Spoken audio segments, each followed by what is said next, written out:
ಈ ಸಮಾರಂಭದಲ್ಲಿ ಮುಖ್ಯ ಅತಿಥಿಗಳಾಗಿ ಭಾಗವಹಿಸಿರ್ತಕ್ಕಂಥ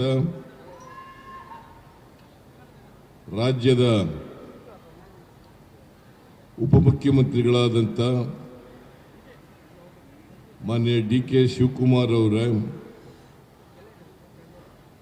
ತುಮಕೂರು ಜಿಲ್ಲಾ ಉಸ್ತುವಾರಿ ಸಚಿವರು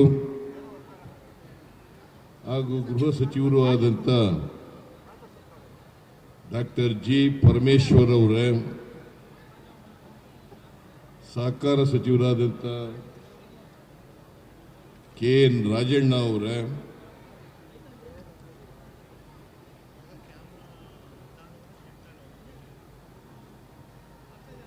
ಸಚಿವರಾದಂಥ ಶ್ರೀ ರಾಮಲಿಂಗ ರೆಡ್ಡಿ ಅವರೇ, ಸತೀಶ್ ಜಾರಕಿಹೊಳಿ ಅವರೇ, ಕೃಷ್ಣ ಬೈರೇಗೌಡ ಅವರೇ, ಬೈರ್ತಿ ಸುರೇಶ್ ಅವರೇ, ಲಕ್ಷ್ಮೀ ಹೆಬ್ಬಾಳ್ಕರ್ ಅವರೇ, ಮಾಜಿ ಸಚಿವರಾದಂಥ ಟಿ.ಬಿ. ಜಯಚಂದ್ರ ಅವರೇ, ಈ ಸಮಾರಂಭದ ಅಧ್ಯಕ್ಷತೆ ವಹಿಸಿರ್ತಕ್ಕಂಥ ಶಾಸಕರು ಆದಂಥ ಶ್ರೀ ಜ್ಯೋತಿ ಗಣೇಶ್ ಅವರೇ, ಎಂ.ಟಿ. ಕೃಷ್ಣಪ್ಪ ಅವರೇ, ಷಡಕ್ಷರಿ ಅವರೇ, ಕೆ.ಎಸ್.ಆರ್.ಟಿ.ಸಿ ಅಧ್ಯಕ್ಷರಾದಂಥ ಶ್ರೀನಿವಾಸ್ ಅವರೇ, ಡಾಕ್ಟರ್ ರಂಗನಾಥ್ ಅವರೇ, ಸುರೇಶ್ ಬಾಬು ಅವರೇ, ಸುರೇಶ್ ಗೌಡ ಅವರೇ, ವೆಂಕಟೇಶ್ ಅವರೇ,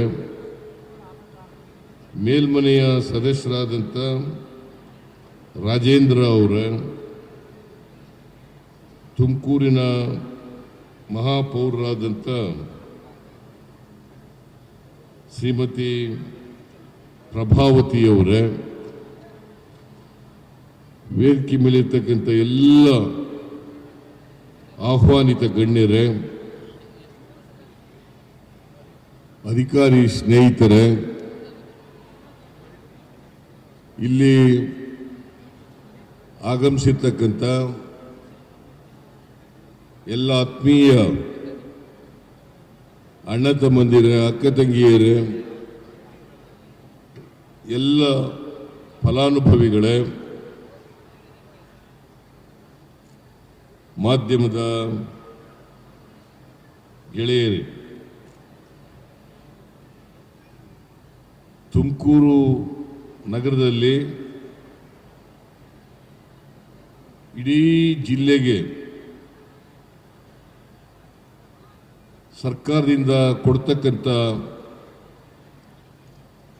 ಅನೇಕ ಸವಲತ್ತುಗಳನ್ನು ಇವತ್ತು ಸುಮಾರು 30,000 ಫಲಾನುಭವಿಗಳಿಗೆ ವಿತರಣೆ ಮಾಡಿದ್ದೀವಿ. ಇದಕ್ಕೆ ತಗಲ್ತಕ್ಕಂಥ ಖರ್ಚು ಸರ್ಕಾರದ ವತಿಯಿಂದ ಸುಮಾರು 657 ಕೋಟಿ 27 ಲಕ್ಷ ರೂಪಾಯಿಗಳು. 657 ಕೋಟಿ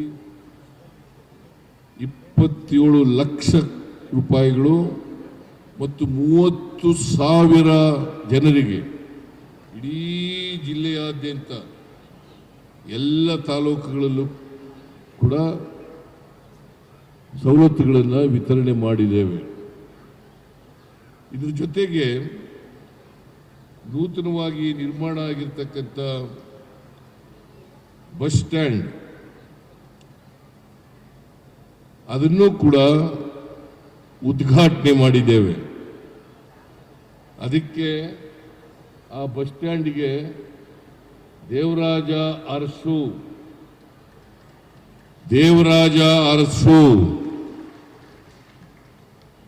ಬಸ್ ನಿಲ್ದಾಣ ಅಂತೇಳಿ ನಾಮಕರಣ ಮಾಡಲಾಗಿದೆ. ದೇವರಾಜ ಅರಸು ಬಸ್ ನಿಲ್ದಾಣ ಅಂತೇಳಿ ನಾಮಕರಣ ಮಾಡಿದ್ದೇವೆ.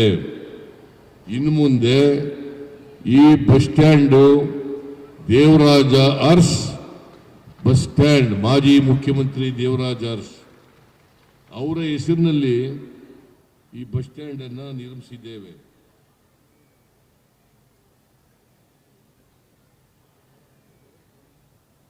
ತುಮಕೂರು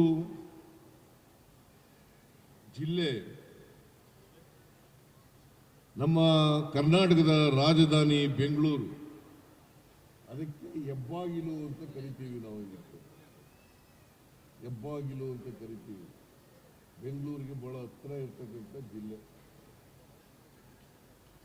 ಈ ಜಿಲ್ಲೆಯನ್ನ ಅಭಿವೃದ್ಧಿ ಪಡಿಸಬೇಕಾಗಿರ್ತಕ್ಕಂಥದ್ದು ಯಾವುದೇ ಸರ್ಕಾರದ ಜವಾಬ್ದಾರಿ ಅಂತಕ್ಕಂಥ ಮಾತುಗಳನ್ನು ಹೇಳಲಿಕ್ಕೆ ಬಯಸ್ತಾ ಇದ್ದೇನೆ. ಬಹಳ ಜನ ಟೀಕೆ ಮಾಡ್ತಾರೆ, ಸರ್ಕಾರದಲ್ಲಿ ಹಣ ಇಲ್ಲ,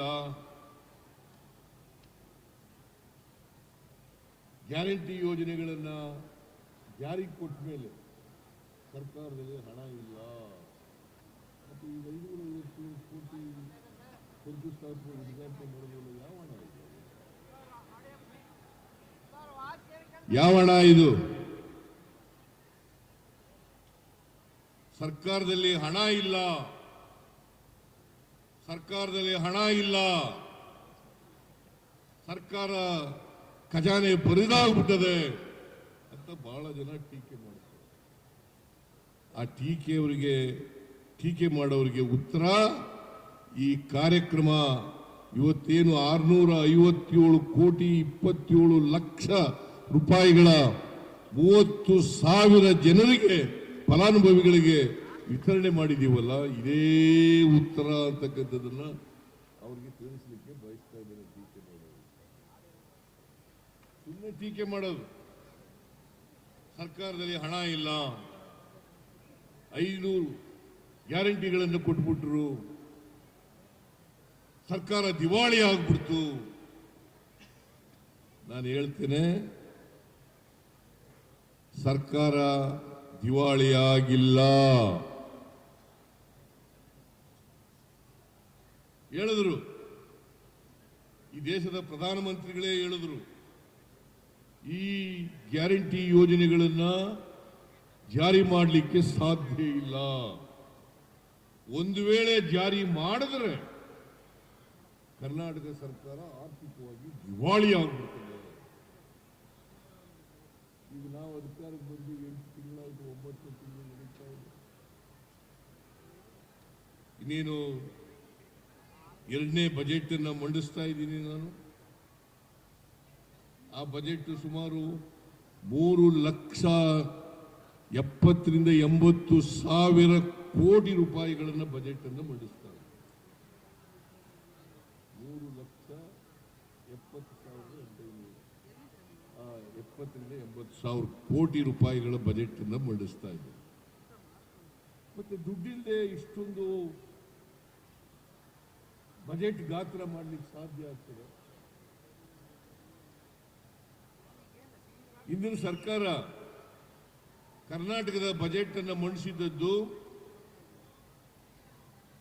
3,27,000 ಕೋಟಿ. ಈಗ ಮುಂದಿನ ಬಜೆಟ್ 3,80,000 ಕೋಟಿ ಅಂತಂದ್ರೆ ಸುಮಾರು 50,000 ಕೋಟಿಗೂ ಹೆಚ್ಚಾಗಿದೆ ಬಜೆಟ್.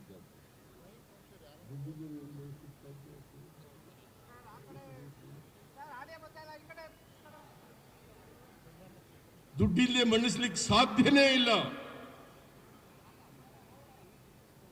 ನಾನು ಬಹಳ ಸ್ಪಷ್ಟವಾಗಿ ಹೇಳಲಿಕ್ಕೆ ಬಯಸ್ತೇನೆ,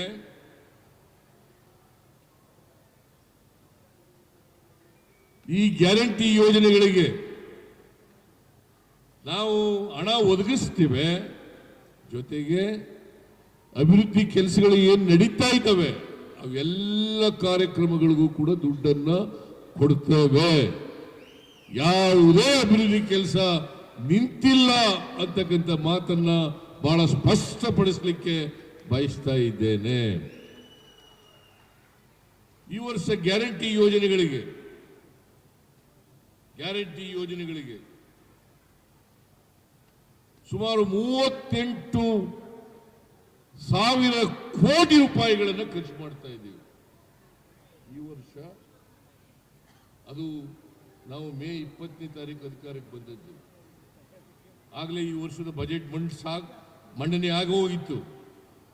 ಆದರೂ ಕೂಡ ಸಂಪನ್ಮೂಲಗಳನ್ನು ಕ್ರೋಢೀಕರಣ ಮಾಡಿ ನಾವು ಇವತ್ತು 38,000 ಕೋಟಿ ರೂಪಾಯಿಗಳನ್ನು ಗ್ಯಾರಂಟಿ ಯೋಜನೆಗಳಿಗೆ ಈ ವರ್ಷಕ್ಕೆ ಕೊಡ್ತಾ ಇದ್ದೇವೆ. ಮುಂದಿನ ವರ್ಷಕ್ಕೆ ಅಂದ್ರೆ 24-25ನೇ ಆರ್ಥಿಕ ವರ್ಷದಲ್ಲಿ 58,000 ಕೋಟಿ ರೂಪಾಯಿಗಳನ್ನು ಕೊಡ್ತೇವೆ. ಆಮೇಲೆ ಇನ್ನೊಂದು ಮಾತನ್ನ ಬಹಳ ಸ್ಪಷ್ಟಪಡಿಸಲಿಕ್ಕೆ ಬಯಸ್ತೇನೆ. ಯಾವ ಕಾರಣಕ್ಕೂ ಕೂಡ ಈ ಗ್ಯಾರಂಟಿ ಯೋಜನೆಗಳನ್ನ ನಿಲ್ಲಿಸಲ್ಲ. ಈ ಗ್ಯಾರಂಟಿ ಯೋಜನೆಗಳು ಮುಂದುವರಿತವೆ. 5 ವರ್ಷ ನಮಗೆ ಏನು ಜನ ಅವಕಾಶ ಕೊಟ್ಟಿದ್ದಾರೆ, ಈ ಅವಧಿನಲ್ಲಿ 5 ಗ್ಯಾರಂಟಿಗಳು ಕೂಡ ಜಾರಿ ಆಗ್ತವೆ. ವರ್ಷ ನಮಗೆ ಏನು ಜನ ಅವಕಾಶ ಕೊಟ್ಟಿದ್ದಾರೆ, ಈ ಅವಧಿನಲ್ಲಿ 5 ಗ್ಯಾರಂಟಿಗಳು ಕೂಡ ಜಾರಿ ಆಗ್ತವೆ. ನಾನು ನಿಮ್ಮೆಲ್ಲರಿಗೂ ಕೂಡ ತುಮಕೂರಿನ ಮಹಾಜನತೆಗೆ, ಕರ್ನಾಟಕದ ಮಹಾಜನತೆಗೆ ಹೆಚ್ಚು ಜನ ಕಾಂಗ್ರೆಸ್ ಶಾಸಕರನ್ನ ಗೆಲ್ಲಿಸಿಕೊಟ್ಟಿದ್ದೀರಿ ತುಮಕೂರು ಜಿಲ್ಲೆನಲ್ಲಿ. ಅದಕ್ಕೋಸ್ಕರವಾಗಿ ತುಮಕೂರಿನ ಎಲ್ಲ ಜನರಿಗೆ ನಾನು ಕೃತಜ್ಞತೆಗಳನ್ನು ಸಲ್ಲಿಸಲಿಕ್ಕೆ ಬಯಸ್ತಾ ಇದ್ದೇನೆ. ನೀವು ಆಶೀರ್ವಾದ ಮಾಡೋದ್ರಿಂದಲೇ ನಾನು 2ನೇ ಬಾರಿ ಮುಖ್ಯಮಂತ್ರಿ ಆಗಲಿಕ್ಕೆ ಸಾಧ್ಯ ಆಯಿತು. ಬಟ್ ನಮ್ಮ ಸರ್ಕಾರ ಅಧಿಕಾರಕ್ಕೆ ಬಂದಂದ್ರಿಂದ ಸಮಾಜದಲ್ಲಿರ್ತಕ್ಕಂಥ ಬಡವರು, ಯಾವುದೇ ಜಾತಿಯವರು ಇರ್ಬೋದು, ಯಾವುದೇ ಧರ್ಮದವರು ಇರ್ಬೋದು, ಯಾವುದೇ ಭಾಷೆಯವರು ಇರ್ಬೋದು, ಎಲ್ಲ ಜಾತಿಯ ಬಡವರಿಗೆ, ಎಲ್ಲ ಧರ್ಮದ ಜನರಿಗೆ ಅನುಕೂಲಗಳನ್ನು ಮಾಡಿಕೊಡ್ತಕ್ಕಂಥ ಪ್ರಯತ್ನವನ್ನು ಮಾಡ್ತಾ ಇದ್ದೀವಿ. ಹಿಂದೆ ನಾವು ಅಧಿಕಾರದಲ್ಲಿದ್ದಾಗ, ಮುಖ್ಯಮಂತ್ರಿ ಆಗಿರುವಾಗ 165 ಭರವಸೆಗಳನ್ನು ಕೊಟ್ಟಿದ್ದು. ಆ 165 ಭರವಸೆಗಳಲ್ಲಿ 158 ಭರವಸೆಗಳನ್ನು ಈಡೇರಿಸಿದ್ದೇವೆ. ಈ 158 ಭರವಸೆಗಳ ಜೊತೆಗೆ ಇನ್ನೂ ಹೆಚ್ಚುವರಿಯಾಗಿ ಸುಮಾರು 20-30 ಕಾರ್ಯಕ್ರಮಗಳನ್ನು ಈ ರಾಜ್ಯಕ್ಕೆ ಕೊಟ್ಟಿದ್ದೇವೆ. ಅನ್ನಭಾಗ್ಯ, ಕ್ಷೀರಭಾಗ್ಯ, ಕೃಷಿ ಭಾಗ್ಯ, ಶಾದಿ ಭಾಗ್ಯ, ಶೂಭಾಗ್ಯ, ಇಂದಿರಾ ಕ್ಯಾಂಟೀನ್. ಯಾವ್ದಾದ್ರು ಒಂದು ಜಾತಿಯವರು ಕೊಟ್ಟಿದೀವ ಇದನ್ನ? ಯಾವ್ದಾದ್ರು ಒಂದು ಧರ್ಮದವರು ಕೊಟ್ಟಿದೀವ? ಎಲ್ಲ ಜಾತಿ ಬಡವರು, ಎಲ್ಲ ಧರ್ಮದ ಬಡವರು, ಅವರೆಲ್ಲರಿಗೂ ಕೂಡ ಕೊಟ್ಟಿದ್ದೀವಿ. ಹಾಗೆಯೇ 5 ಗ್ಯಾರಂಟಿಗಳನ್ನು ಕೂಡ ಎಲ್ಲ ಜಾತಿ, ಎಲ್ಲ ಬಡವರಿಗೆ, ಎಲ್ಲ ಧರ್ಮದವರಿಗೆ ಕೊಡ್ತಕ್ಕಂಥ ಕೆಲಸ ಮಾಡಿರ್ತಕ್ಕಂಥದ್ದು ಕಾಂಗ್ರೆಸ್ ಸರ್ಕಾರ ಅಂತಕ್ಕಂಥದ್ದನ್ನು ಬಹಳ ಸ್ಪಷ್ಟವಾಗಿ ಹೇಳಲಿಕ್ಕೆ ಬಯಸ್ತಾ ಇದ್ದೇನೆ. ನಾವು ಮೇ 20ನೇ ತಾರೀಕು ಅಧಿಕಾರಕ್ಕೆ ಬಂದು 10 ಜನರು ಅವತ್ತು ಪ್ರಮಾಣ ವಚನ ಸ್ವೀಕಾರ ಮಾಡಿದ್ರು. ನಾನು, DK ಶಿವಕುಮಾರ್, ಪರಮೇಶ್ವರ್, ನಾವೆಲ್ಲರೂ ಕೂಡ 10 ಜನ ಪ್ರಮಾಣ ವಚನ ಸ್ವೀಕಾರ ಮಾಡಿದ್ರು. ಪ್ರಮಾಣ ವಚನ ಸ್ವೀಕಾರ ಮಾಡಿ ನೇರವಾಗಿ ವಿಧಾನಸೌಧಕ್ಕೆ ಹೋಗಿ, ಕ್ಯಾಬಿನೆಟ್ ಹಾಲ್ಗೆ ಹೋಗಿ ಅವತ್ತೇ ತೀರ್ಮಾನ ಮಾಡೋದು 5 ಗ್ಯಾರಂಟಿಗಳನ್ನು ಜಾರಿ ಕೊಡ್ತೇವೆ. ಯಾಕಂತಂದ್ರೆ ನಾವು ಚುನಾವಣಾ ಪೂರ್ವದಲ್ಲಿ ಈ ನಾಡಿನ ಜನರಿಗೆ ಭರವಸೆಯನ್ನು ಕೊಟ್ಟಿದ್ದು ಅಧಿಕಾರಕ್ಕೆ ಬಂದ ತಕ್ಷಣನೇ ಈ 5 ಗ್ಯಾರಂಟಿಗಳನ್ನು ಜಾರಿ ಕೊಡ್ತೇವೆ. ಅವತ್ತೇ ಆದೇಶ ಮಾಡೋದು 5 ಗ್ಯಾರಂಟಿಗಳನ್ನು ಕೂಡ ಕೊಡ್ತಕ್ಕಂಥದ್ದನ್ನ ಮಾಡೋದು. ಇವತ್ತು ಜೂನ್ 11ನೇ ತಾರೀಕಿನಿಂದ ಶಕ್ತಿ ಯೋಜನೆಯನ್ನು ಜಾರಿಗೆ ತಗೊಬಂದು ಇವತ್ತಿನವರಿಗೆ ರಾಮಲಿಂಗಾರೆಡ್ಡಿ ಅವರು ಇಲ್ಲೇ ಕೂತಿದ್ದಾರೆ. 142 ಕೋಟಿ ಮಹಿಳೆಯರು 142 ಕೋಟಿ ಮಹಿಳೆಯರು ಉಚಿತವಾಗಿ KSRTC ಬಸ್ಗಳಲ್ಲಿ ಪ್ರಯಾಣ ಮಾಡಿದ್ದಾರೆ. ಹೌದೇನ್ರಮ್ಮ?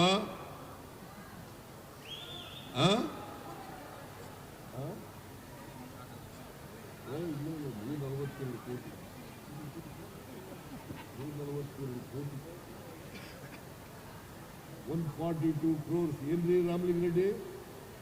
142 ಕೋಟಿ.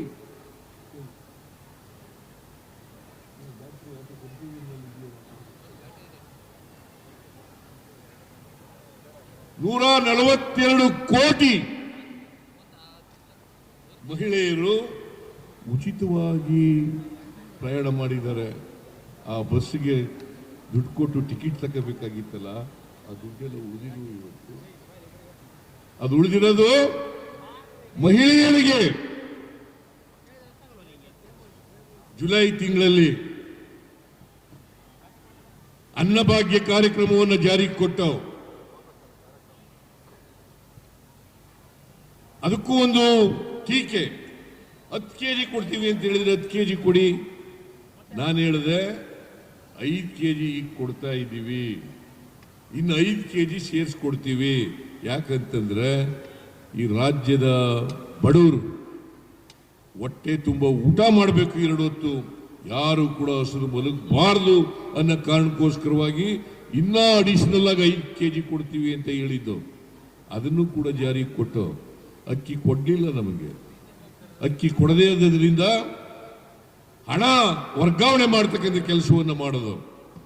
ಹಾಗಾಗಿ ಇವತ್ತು 1,28,00,000 ಕುಟುಂಬಗಳಿಗೆ 1,28,00,000 APL ಮತ್ತು BPL ಕಾರ್ಡ್ದಾರರಿಗೆ ಇವತ್ತು ಪ್ರತಿ ಒಬ್ಬರಿಗೆ $170 ವರ್ಗಾವಣೆ ಮಾಡ್ತಾ ಇದ್ದೀವಿ. ವರ್ಗಾವಣೆ ಆಗ್ತಾ ಇದೆಯಾ? ವರ್ಗಾವಣೆ ಮಾಡ್ತಾ ಇದ್ದೀವಿ. ಹಾಗೇನೆ ಗೃಹ ಜ್ಯೋತಿ ಕಾರ್ಯಕ್ರಮ, ಇದನ್ನು ಗುಲ್ಬರ್ಗದಲ್ಲಿ ಚಾಲನೆ ಕೊಟ್ಟು ಜುಲೈ ತಿಂಗಳಲ್ಲಿ ಇವತ್ತು 1,51,00,000 ಜನರಿಗೆ 1,51,00,000 ಜನರಿಗೆ ಕುಟುಂಬಗಳಿಗೆ ಅವರು ಯಾರು ಕೂಡ 200 ಯೂನಿಟ್ ವರೆಗೆ ವಿದ್ಯುತ್ ಬಿಲ್ಲನ್ನು ಕಟ್ಟಬೇಕಾಗಿಲ್ಲ. 200 ಯೂನಿಟ್ ವರೆಗೆ ವಿದ್ಯುತ್ ಬಿಲ್ಲನ್ನು ಕಟ್ಟಬೇಕಾಗಿಲ್ಲ. ಅದರ ಜೊತೆಗೆ ಗೃಹ ಜ್ಯೋತಿ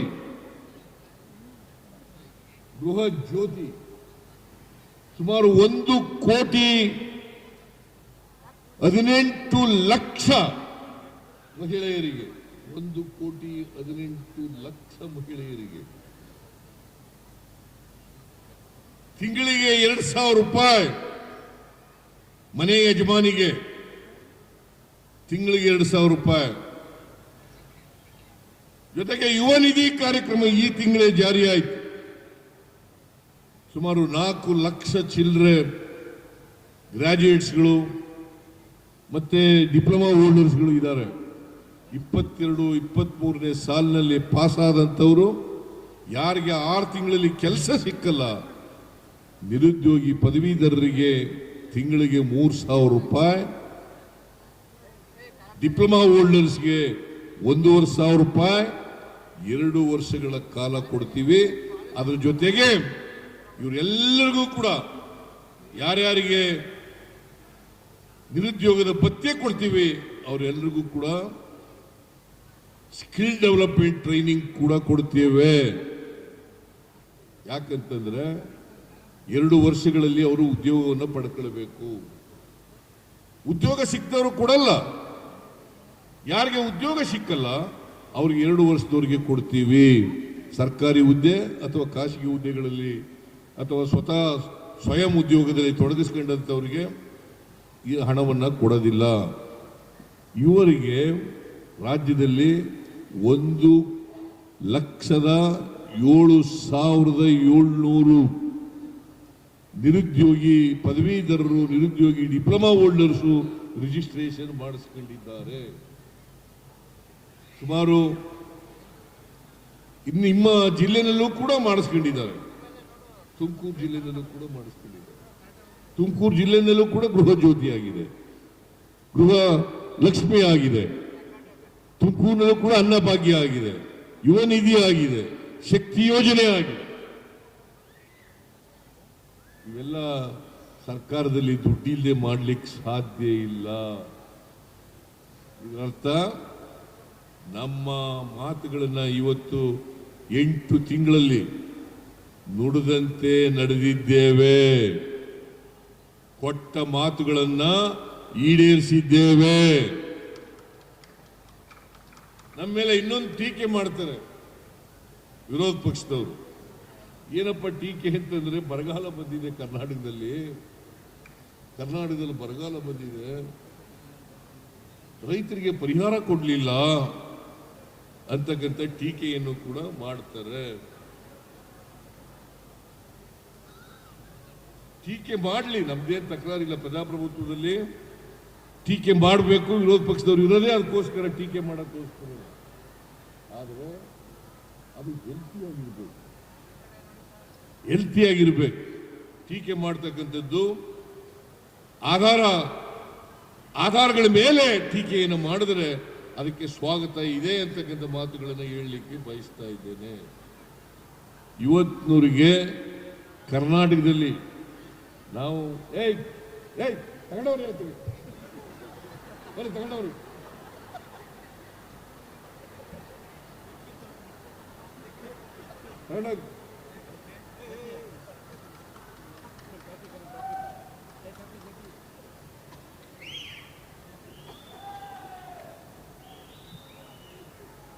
ಕರ್ನಾಟಕ ರಾಜ್ಯದಲ್ಲಿ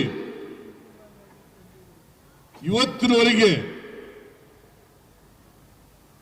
ತಾತ್ಕಾಲಿಕವಾಗಿ ಮೊದಲನೇ ಕಂತು ಅಂತೇಳಿ ಇನ್ಪುಟ್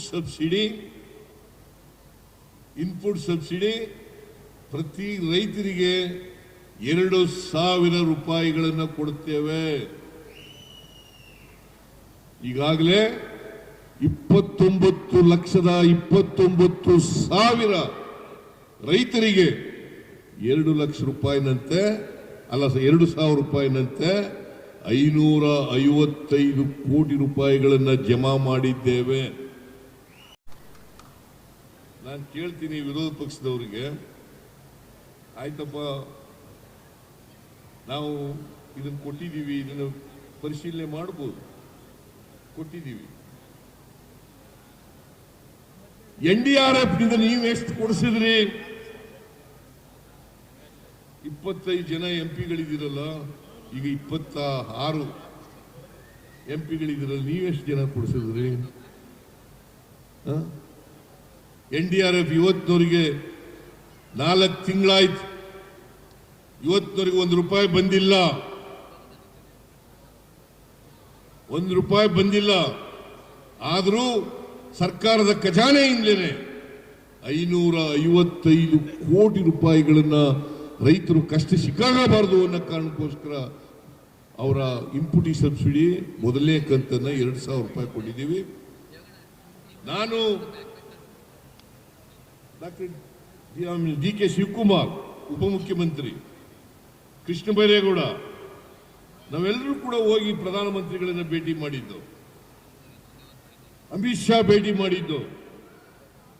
ಪ್ರಧಾನಮಂತ್ರಿಗಳಿಗೆ ಅಮಿತ್ ಶಾಗೆ ಹೇಳಿದು, ನಾವು ನೋಡಿ ಈಗಾಗಲೇ 3 ತಿಂಗಳಾಗೋಗ್ಬಿಟ್ಟಿದೆ, ಡಿಸೆಂಬರ್ ತಿಂಗಳಲ್ಲಿ ನಾವು ಭೇಟಿ ಮಾಡಿದ್ದದು, 3 ತಿಂಗಳಾಗ್ಬಿಟ್ಟಿದೆ, NDRF ಹಣ ಕೊಡಿ. NDRF ಹಣ ಅಂದ್ರೆ ನಮಗೆ ಬರಬೇಕಾಗಿರೋ ಹಣ,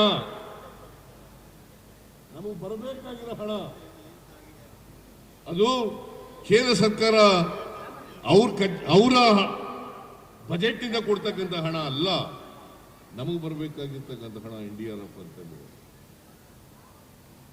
ನ್ಯಾಷನಲ್ ಡಿಸಾಸ್ಟರ್ ಮ್ಯಾನೇಜ್ಮೆಂಟ್ ಫಂಡ್, ಅದು ಬರಬೇಕಾಗಿರ್ತಕ್ಕಂಥ ಹಣ ನಮಗೆ ಕೊಡ್ತಕ್ಕಂಥ ಹಣ ಕೊಟ್ಟಿಲ್ಲ ಇವತ್ತಿನವರೆಗೆ.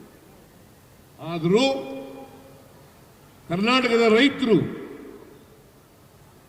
ತೊಂದರೆ ಸಿಕ್ಕಾಗಬಾರದು ಅನ್ನೋ ಕಾರಣಕ್ಕೋಸ್ಕರವಾಗಿ ಅವರಿಗೆ ಸಹಾಯ ಮಾಡಬೇಕು ಅನ್ನೋ ಕಾರಣಕ್ಕೋಸ್ಕರ ಕರ್ನಾಟಕದ ಖಜಾನೆಯಿಂದ ಕರ್ನಾಟಕ ಸರ್ಕಾರ 555 ಕೋಟಿ ರೂಪಾಯಿಗಳನ್ನ 29,29,000 ರೈತರಿಗೆ ನಾವು ಇವತ್ತು ಪಾವತಿಯನ್ನ ಮಾಡಿದ್ದೇವೆ. ಇದು ನೀವೆಲ್ಲರೂ ಕೂಡ ತಿಳ್ಕೋಬೇಕು ರೈತರು ಅಂತಕ್ಕಂಥ ಮಾತುಗಳನ್ನ. ಯಾಕಂದ್ರೆ ಇಲ್ಲೂ ಕೂಡ ಸುಮಾರು 1,61,000 ರೈತರಿಗೆ ತುಮಕೂರು ಜಿಲ್ಲೆಯಲ್ಲಿ ಕೊಟ್ಟಿದ್ದೀವಿ. 1,61,000 ರೈತರಿಗೆ ತುಮಕೂರು ಜಿಲ್ಲೆಯಲ್ಲೂ ಕೂಡ ಕೊಟ್ಟಿದ್ದೀವಿ. ಮತ್ತೆ ದುಡ್ಡಿಲ್ಲದೆ ಹೆಂಗೆಲ್ಲ ಕೊಡಕ್ಕೆ ಸಾಧ್ಯನಾ? ದುಡ್ಡಿಲ್ಲದೆ ಕೊಡಕ್ಕೆ ಸಾಧ್ಯನಾ? ಅದರಿಂದ ವಿರೋಧ ಪಕ್ಷದವರು ನಮ್ಮ ಮೇಲೆ ಆರೋಪ ಮಾಡ್ತಾ ಇದ್ದಾರೆ, ದುಡ್ಡಿಲ್ಲ ದುಡ್ಡಿಲ್ಲ ದುಡ್ಡಿಲ್ಲ ಅಂತ ಹೇಳ್ತಾ ಇದ್ದಾರಲ್ಲ, ಇದು ಸತ್ಯಕ್ಕೆ ದೂರವಾದಂತ ಮಾತು. ಸತ್ಯಕ್ಕೆ ದೂರವಾದಂತ ಮಾತು. ಇದರಲ್ಲಿ ಯಾವುದೇ ಉರುಳಿಲ್ಲ, ಅಸತ್ಯ, ಜನರನ್ನ ದಾರಿ ತಪ್ಪಿಸ್ತಕ್ಕಂಥ ಕೆಲಸವನ್ನು ಮಾಡ್ತಾ ಇದ್ದಾರೆ. ಈ ಮಾತುಗಳನ್ನ ಹೇಳಬೇಕಾಗ್ತದೆ. ಆಮೇಲೆ ಪರಮೇಶ್ವರ್ ಅವರು ಮತ್ತು ಈ ಜಿಲ್ಲೆಯ ಎಲ್ಲ ಶಾಸಕರುಗಳು ಕೂಡ, ರಾಜಣ್ಣವರು, ಜಯಚಂದ್ರ ಅವರು ಮತ್ತು ಇವರೆಲ್ಲ ಶಾಸಕರು ಕೂಡ ಒಂದು ಮನವಿ ಕೊಟ್ಟಿದ್ದಾರೆ. ನಮಗೆ ಈ ಬಜೆಟ್ನಲ್ಲಿ ಹಣ ಕೊಡಬೇಕು ಅಂತಕ್ಕಂಥ ಕೆಲವು ಒತ್ತಾಯಗಳನ್ನು ಮಾಡಿದ್ದಾರೆ. ರಾಜೇಂದ್ರ ಕೂಡ ಸೇರಿಬಿಟ್ಟು ಅದರಿಂದ ನಾವು ಹಣಕಾಸಿನ ಇತಿಮಿತಿಯೊಳಗಡೆ ತುಮಕೂರು ಜಿಲ್ಲೆಗೆ ಏನೆಲ್ಲ ಕೊಡಲಿಕ್ಕೆ ಸಾಧ್ಯನೋ, ನಿಮ್ಮ ಮನವಿಗಳನ್ನು ಈಡೇರಿಸಲಿಕ್ಕೆ ಸಾಧ್ಯನೋ ಅವೆಲ್ಲನೂ ಕೂಡ ಮಾಡಿಕೊಡ್ತೇನೆ ಅಂತಕ್ಕಂಥ ಮಾತುಗಳನ್ನು ಈ ಸಂದರ್ಭದಲ್ಲಿ ಹೇಳಲಿಕ್ಕೆ ಬಯಸ್ತಾ ಇದ್ದೇನೆ.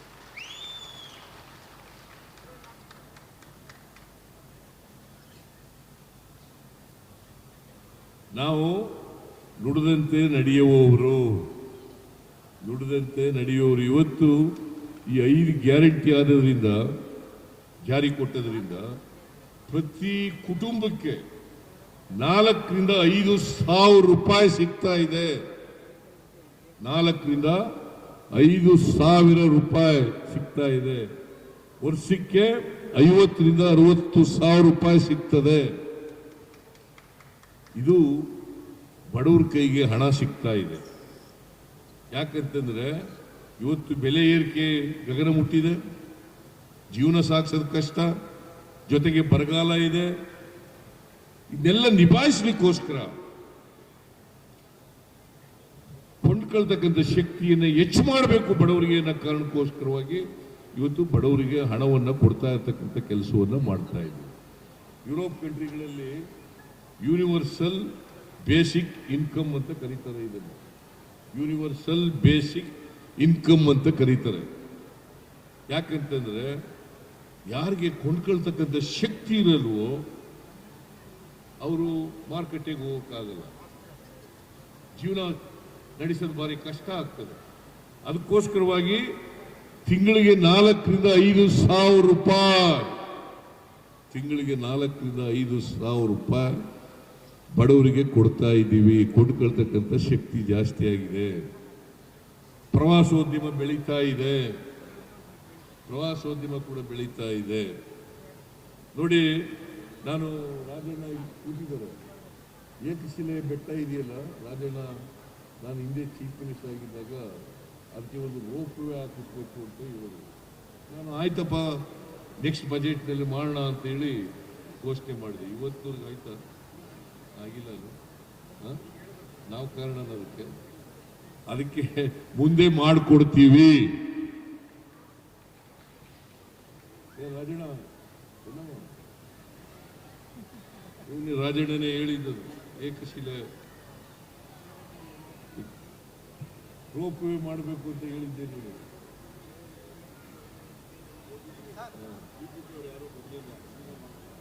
ಆಯ್ತು, ಮಾಡ್ಕೊಳ್ಳೋಣ. ಸೊ ತುಮಕೂರಿಗೆ ಈಗ ಆ ನರಸಾಪುರ ಇಂಡಸ್ಟ್ರಿಯಲ್ ಎಸ್ಟೇಟ್ ಇದರಲ್ಲಿ ಒಂದು ಟೌನ್ಶಿಪ್ ಮಾಡಬೇಕು ಅಂತ ಹೇಳ್ತಾ ಇದ್ದಾರೆ.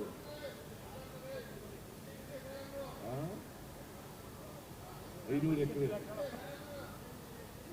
ಇಂಟಿಗ್ರೇಟೆಡ್ ಟೌನ್ಶಿಪ್ ಮಾಡಬೇಕು ಅಂತ ಹೇಳ್ತಿದ್ದಾರೆ. ಅದ್ರ ಬಗ್ಗೆನೂ ಕೂಡ ನಾನು ಗಂಭೀರವಾಗಿ ಪರಿಗಣಿಸ್ತೇನೆ ಅಂತಕ್ಕಂಥ ಮಾತುಗಳನ್ನ ಈ ಸಂದರ್ಭದಲ್ಲಿ ಹೇಳಲಿಕ್ಕೆ ಬಯಸ್ತಾ ಇದ್ದೇನೆ.